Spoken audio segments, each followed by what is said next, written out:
এক রাজ্যে ছিল এক রাজা, মিডাস।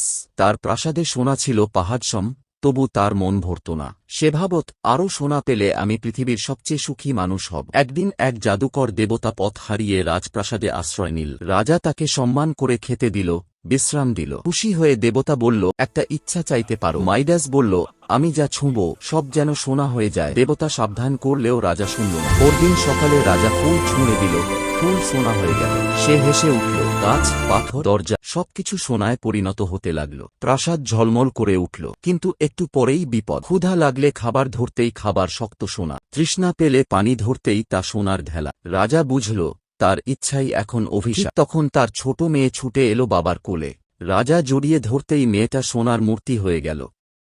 রাজা ভেঙে পড়ল। সে কাঁদতে কাঁদতে দেবতার কাছে ক্ষমা চাইল, বলল, আমি আর সোনা চাই না, আমার মেয়েকে ফেরত দাও।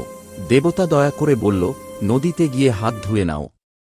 রাজা নদীতে হাত ধুতেই সোনালি আলো মিলিয়ে গেল। সে দৌড়ে এসে মেয়েকে ছুঁল, মেয়েটা আবার জীবন্ত হল। সেদিন থেকে রাজা বুঝল, সোনা নয়, মানুষের ভালোবাসাই আসল সম্পদ। রাজ্যটা তখন সত্যিকারের সুখে ভরে উঠল। Like, share and subscribe.